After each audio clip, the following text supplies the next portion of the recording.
sur l'économie devant les rendez-vous de l'écho avec Skoda Superbe.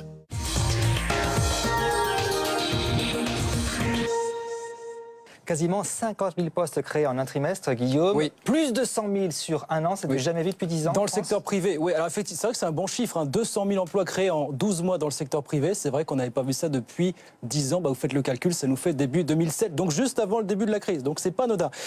Alors c'est dû à quoi? C'est dû à l'amélioration de la conjoncture économique mondiale, effectivement, qui fait travailler nos entreprises à l'exportation. Et puis, il faut le dire quand même, c'est dû aux mesures qui ont été prises en France par les gouvernements de François Hollande depuis 3 ans. Vous savez, c'est tous les allègements de charges du pacte de responsabilité, le CICE. Il y a eu la prime à l'embauche aussi qui a été adoptée en mars de l'année dernière. Donc tout ça mis bout à bout, ça a redonné des marges de manœuvre aux patrons pour embaucher finalement. Alors Guillaume Soleil, ça va peut-être mieux, mais Oui. ça ne veut pas dire que ça va bien. Non, On va pas s'emballer. sur ce point, est d'accord. C'est-à-dire que oui, effectivement, je vous disais 200 000 emplois créés en un an, très bon cru, meilleur cru depuis 10 ans, mais il faut quand même garder à l'esprit, effectivement, ça ne profite pas à tout le monde et à tous les secteurs. C'est-à-dire que vous voyez que du côté des services, là, il n'y a pas de problème, vous continuez d'embaucher massivement. Par contre, dans le secteur de la construction, dans le secteur aussi de l'industrie, là, c'est clair, on continue de détruire des postes. Et pourquoi ça ne va pas bien, justement? Parce que le constat est le même, c'est qu'en France, on a toujours du mal à créer suffisamment d'emplois tous les ans. Je vous rappelle que tous les ans, déjà, à la base, vous avez entre 100 et 150 000 personnes qui arrivent sur le marché du travail, des jeunes.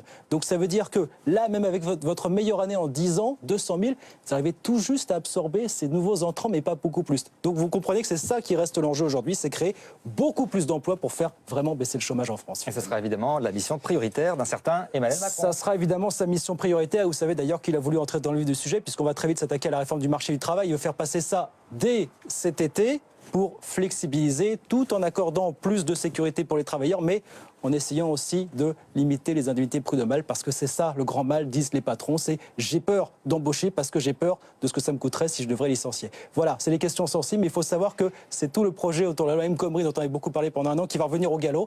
C'est là-dessus que Emmanuel Macron doit faire beaucoup de pédagogie dans les prochaines semaines finalement. Merci Guillaume.